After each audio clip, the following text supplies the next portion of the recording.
তিস্তা নদী যেটি আছে, আপনারা পত্রিকায় অনেকবার দেখেছেন, অনেকে অনেক কথা বলতে পারে, সস্তা জনপ্রিয়তার জন্য অনেক কথা অনেকে বলতে পারে, তবে আপনাদের সকলের সামনে আজকে আমি পরিষ্কার একটি কথা বলে যাই, ইনশাল্লাহ এই বিএনপি সরকার পদ্মা ব্যারেজের কাজেও হাত দেবে, ইনশাল্লাহ তিস্তা ব্যারেজের কাজে হাত দেবে। যারা বিভিন্ন বড় বড় কথা বলছে তাদের দৃশ্যে পরিষ্কারভাবে বলতে চাই, এই যে আজকে এখানে দুর্যোগ মন্ত্রী বসে আছেন, এই লোকটার নেতৃত্বেই তিস্তায় বিএনপি কর্মসূচি পালন করেছে, যা বাংলাদেশে অন্য কোনো রাজনৈতিক দল করে নাই।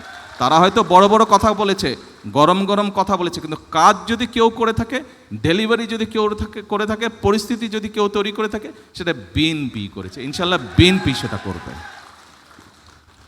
এখন উপস্থিতিবৃন্দ, যেই কথাটা আমি বলেছি, দুর্যোগ আমরা থামাতে পারবো না, কিন্তু আমরা যেটা করতে পারি, আমরা দুর্যোগ সম্পর্কে মানুষকে ওয়াকিফাল করতে পারি। আমরা যেটা করতে পারি, আমরা মানুষকে সচেতন করতে পারি। আজকে এই অনুষ্ঠানের একটি শপথ হওয়া উচিত, আমরা শুধু মানুষকে সচেতনই করব না, আমরা নিজেরাও সচেতন হব।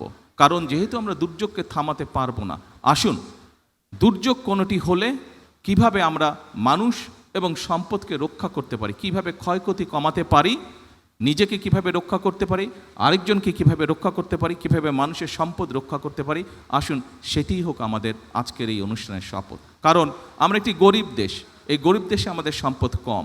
আমরা যদি সম্পদকে রক্ষা করতে পারি, আমরা যদি আমাদের সম্পদকে সঠিকভাবে দেশ এবং মানুষের জন্য কাজে ব্যবহার করতে পারি, ধীরে ধীরে আমরা অন্য একটি উন্নত দেশের মতন গড়ে উঠতে পারবো। কিন্তু সম্পদ যদি নষ্ট হয়ে যায়, আমাদের অবহেলার কারণে, আমাদের অজ্ঞতার কারণে যদি সম্পদ নষ্ট হয়ে যায়, তাহলে মানসিক কষ্টই বাড়বে, মানুষই দুর্ভোগের শিকার হবে। আসুন আমরা আজকে এখানে শপথ গ্রহণ করি, আমরা নিজেরা সচেতন হব, অন্যকে সচেতন করব, পরিবেশকে আমাদের রক্ষা করতে হবে। আমরা খাল খনন করি, আমরা বৃক্ষরোপণ করি, আমরা পানি নষ্ট আমরা কম করি, যেভাবেই হোক প্রকৃতি যেভাবে ঠিক থাকতে পারবে, প্রকৃতিকে যত কম ডিস্টার্ব করা যায়, আমরা সেই কাজটা ইনশাল্লাহ করব। 2-3 দিন আগে একজন সাংবাদিক এক জায়গায় বলছে, বিএনপি খাল খনন কর্মসূচি শুরু করেছে, এটি তাদের একটি রাজনৈতিক প্রোগ্রাম, এই কোথাও কোনো হিসাব নেই, কিছু না, এটা করতে হবে বলে করেছে। তা আমি খুব শ্রদ্ধার সঙ্গে ওনাকে বলতে চাই, বিষয়টি আসলে তা নয়। এই খাল খনন কর্মসূচির সাথে মানুষের জীবন ওতপ্রোতভাবে জড়িত, এই খাল খনন কর্মসূচির সাথে কৃষি জড়িত, এই খাল খনন কর্মসূচির সাথে এই ভূমিকম্প পর্যন্ত জড়িত।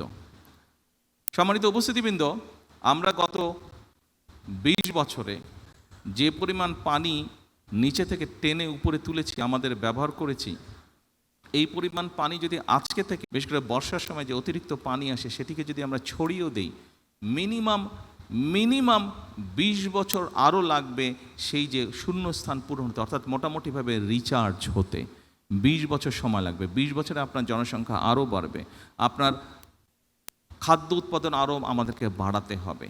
কাজেই আমাদেরকে কোনোভাবেই ভূগর্ভস্থ পানি ব্যবহার করা বোধহয় আমাদের জন্য বিপদজনক হয়ে যাচ্ছে, এবং এটিও কিন্তু দুর্যোগের সাথে সম্পর্কিত। যেভাবেই হোক আমাদেরকে খাল খনন কর্মসূচি শুরু করতে হবে। আপনারা নিশ্চিত পত্রিকায় দেখেছেন, কয়েকদিন আগে আমরা একটি সিদ্ধান্ত নিয়েছি যে আমাদের উত্তর অঞ্চল, দক্ষিণ অঞ্চলে, বিশেষ করে রাজশাহীতে আমরা পদ্মা নদীর সাথে পদ্মা ব্যারাজ তৈরি করব। আমরা যেখানে পদ্মা ব্যারাজ এই জন্য আমরা তৈরি করব যে সীমান্তের ওপারে তারা ব্যারাজ তৈরি করা, বাঁধ তৈরি করার মাধ্যমে বিভিন্নভাবে পানি তারা নিচ্ছে, কিন্তু আমাদের কাছে যেই পানিটি আসছে শুকনো মৌসুমে হয়তো আমরা কম পাচ্ছি, যার ফলে যেটা হচ্ছে নদীতে পানির স্রোত কমে যাওয়ার ফলে অনেক সমস্যা হচ্ছে, আস্তে আস্তে আশপাশগুলো শুকিয়ে যাচ্ছে। আপনারা নিশ্চয়ই দেখেছেন, ছোটোবেলায় আমরা দেখেছি পদ্মা নদীর এপার থেকে ওপার দেখা যায় না, এখনও দেখা যায় না, তবে তখন পানি ছিল, এখন পানি শূন্য, দেখা হয়তো এখনও যায় না এপার থেকে ওপার। কেন চাচ্ছি আমরা ব্যারাজটি করতে? এই ব্যারাজটি আমরা এই জন্য করতে চাচ্ছি যে বর্ষাই বলুন, শুকনো মৌসুমি বলুন, যখনই হোক আমাদের দেশের মানুষ, কৃষকই হোক বা যে কোনো মানুষ হোক, তারা যাতে পানি পায়। আরেকটি ডেঞ্জারাস ব্যাপার হচ্ছে, এই ফারাক্কা বাঁধ হওয়ার কারণে যেটি হচ্ছে, ধীরে ধীরে যেহেতু পানির পরিমাণ কম, সেই জন্য ধীরে ধীরে যেটি হচ্ছে সমুদ্রের পানি দক্ষিণ অঞ্চলে ঢুকছে, ফলে সুন্দরবন সহ ওই সকল অঞ্চলে যেই সমস্যাগুলো আছে, নোনতার কারণে নোনতা পানি বেশি পরিমাণে ভিতরে চলে আসার কারণে বিভিন্ন গাছপালা নষ্ট হচ্ছে, যে বিভিন্ন পশু বিলুপ্ত হয়ে যাচ্ছে। কাজেই আমরা যদি সেই প্রেশারটাকে রাখতে চাই, আমাদেরকে এই ব্যারাজটা নির্মাণ করতে হবে এবং ব্যারাজের মধ্যে আমরা পানি ধরে রাখবো। যখন বাড়তি পানি, বর্ষার মৌসুমে যেই পানিটা আসে, সেই পানিটি আমরা ধরে রাখতে পারবো, যাতে করে সেই পানিটি আমরা আমাদের মানুষের জন্য কাজে ব্যবহার করতে পারি, সেই পানিটিকে আমরা আরও যাবতীয় কাজে ব্যবহার করতে পারি। এবং শুধু এটাই নয়, এটার সাথে আরেকটি সমস্যা আছে। আমাদের ব্রহ্মপুত্রে যে তিস্তা, ব্রহ্মপুত্র তাই না, তিস্তা, হ্যাঁ,